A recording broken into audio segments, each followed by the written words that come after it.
আজকে আমরা একটা 75 ডিগ্রি কোণ আঁকবো। তোমরা অনেকেই 75 ডিগ্রি আঁকতে গিয়ে সমস্যায় পড়ো।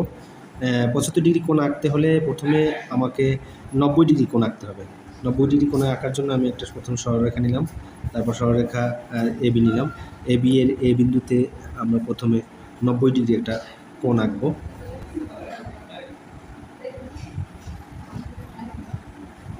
নব্বই ডিগ্রি কোণ আঁকতে গিয়ে যে বৃত্তচাপ নিয়েছিলাম, বৃত্তচাপের যে প্রথম একবার কেটে নিলাম, এই কাটা অংশ যদি এখান থেকে আমরা যোগ করে দিই, এখানে হবে 60 ডিগ্রি। এটা তোমরা আগে জানো।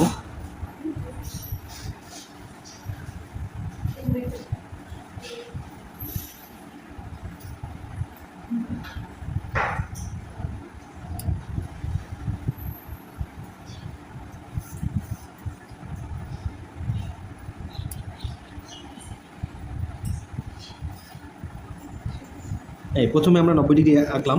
এখন আমরা যদি প্রথম বৃত্তচাপ, যে বৃত্তচাপ নিয়ে 90 ডিগ্রি আঁকছিলাম, সেই বৃত্তচাপের পরে আরেকটি বৃত্তচাপ নিয়ে যখন এই বৃত্তচাপটাকে কেটেছিলাম, প্রথম কাটা অংশকে যদি আমরা এই বিন্দুর সাথে মিলিয়ে দিই, তাইলে এখানে হবে 60 ডিগ্রি, 60 ডিগ্রি। এখানে হবে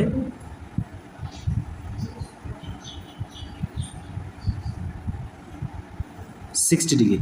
তাহলে আমি এখানে পেলাম 60 ডিগ্রি, আর এখানে থাকলো হচ্ছে 90 ডিগ্রি আর 30 ডিগ্রি। এখন যদি আমরা এই 30 ডিগ্রিকে অর্ধেক করি, তাহলে এখানে পাবো 60 ডিগ্রি, আর এখানে পাবো 15 ডিগ্রি। 30 আর 60 আর 15 হচ্ছে 75 ডিগ্রি। এখন আমরা এই কোণটাকে অর্ধেক করব।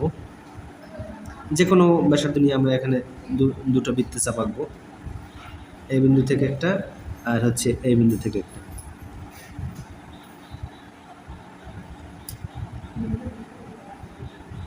এরপরে এই বৃত্তচাপ দুটোকে পয়েন্ট করে এই এ বিন্দুর সাথে এখানে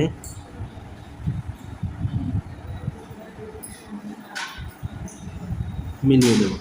আর তার মানে এখানে আমাদের এখান থেকে এই সম্পূর্ণটা, এটার মান হচ্ছে 75 ডিগ্রি। কারণ হচ্ছে এখানে ছিল আমার 60 ডিগ্রি, আর এখানে যেহেতু 90 ডিগ্রি, এখানে 30 ডিগ্রি থাকে, এই 30 ডিগ্রিকে আমরা অর্ধেক করলাম, এখানে হয় 15 ডিগ্রি।